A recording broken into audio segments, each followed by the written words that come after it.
What's cracking, guys? Omar Isuf here, back with another video. Let me open up this video with a question. Have you ever lost some weight, maybe a significant amount of weight, and then immediately or almost immediately within a span of several months, you put the weight back on? In other words, you do the diet, you manage to lose some weight, but then you somehow regain the weight shortly thereafter.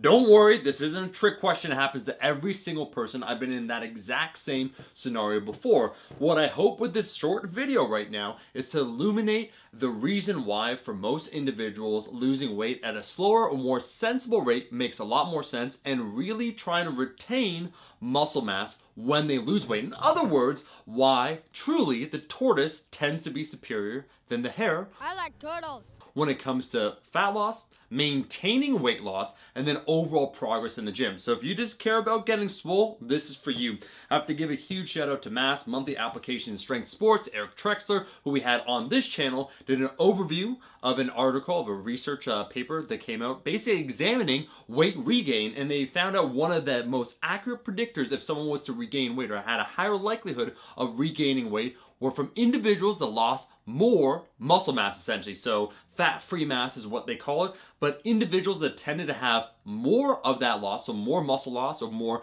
non-fat mass, would regain weight. And what would essentially happen, the hunger hormones, their appetite overall, the subjective markers when they would measure it, so before they began doing the study, so it's an 8-week trial, and then after, at the conclusion, 8 weeks after that, when they fed them the same meal, I think it was basically a pasta meal that was about 300 some calories, they had some subjective markers of how hungry they were or how full they felt. And the individuals that essentially lost more muscle throughout this trial reported being hungrier. And likely what happens, and this makes sense from an evolutionary perspective, what happens when you lose muscle mass, your body starts panicking, because you think of all the various functions that you need to do back in the day when it comes to, whatever, trying to catch your prey or anything that could be involved with simply surviving. If you lose your muscle mass, you're just less fit overall and less capable of what you need to do. So there's a high premium placed on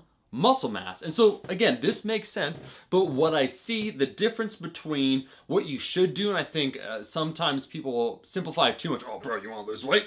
Lower your calories, eat calorie deficit. I'm like, yeah, congratulations. I don't think you've ever trained anybody in person, because it is a lot more nuanced than that. There's more nuance to it simply because for individuals, you have to take into account the rate of weight loss, the goal, how lean that they want to get, the plan or the length of time that they're thinking of, and then the period immediately following after that. Because for some people, the problem isn't that they can't lose weight, is that they do lose weight, but they regain a lot of that fat shortly thereafter. And so how do you set yourself up for success? I've said this before, and there's a reason why I keep showing it, or now, this is what would be almost 4 months after my fat loss phase, where I lost those 20 pounds. I'm within 2 pounds of the leanest point I was during that phase. So for 16 weeks, I've been eating at maintenance, just enjoying myself, not stressing about anything, but my appetite, overall, how hungry I've been, completely normal.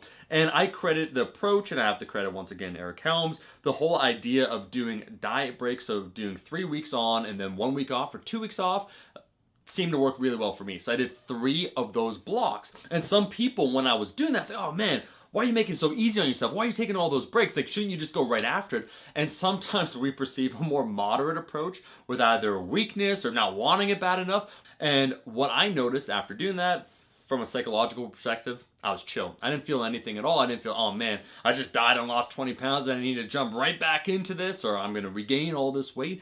If we lose weight too quickly, so one of the best, let's say, overall guidelines we can give, and we could tie it to your actual weight, is to attempt to lose per week roughly 0.5 to 1% of your total body weight. So let's use an example. You're 100 kilos. That means roughly per week you should be aiming for about 0.5 kilos to 1 kilo. That means for people who use pounds, about 1 to 2.2 pounds of weight per week. And that's a sensible approach. But again, a lot of times it can be emotionally driven, right? We want to lose the weight immediately. And so 2 pounds, well, shit, man, I got to lose 25 pounds. That's going to take me 12 weeks. Let me decrease the calories. Let me increase the cardio. How many times have we heard this before? And we exceed that rate of weight loss. And that really just messes things up in the future because, sure, you might lose more weight, but are you losing more fat? Questionable. Are you sacrificing some of the muscle mass that maybe you fought hard to get? Probably. And then do you have a higher likelihood of regaining that fat afterwards? Yes. So overall, when we take a look at the picture, sometimes the more moderate approach makes sense. So I would say for most people, there's no shame in taking a diet break. So eating a maintenance, if you're dieting for at least a week or 2 weeks until you feel good, and then resuming it, again, you want better outcomes and long-term outcomes. So not just immediately when you're done the diet, but what happens 6 months after that.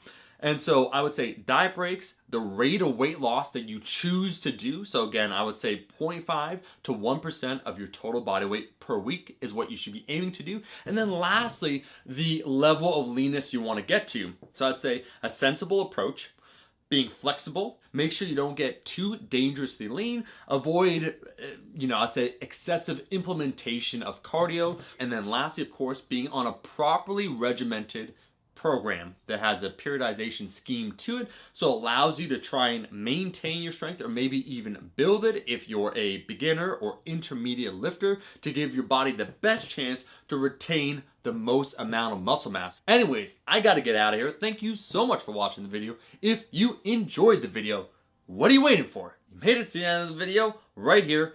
Like the damn video, and I'll see all you guys, my rascals, in that next one. Peace. Eat your vegetables, eat your vegetables, eat your fucking vegetables.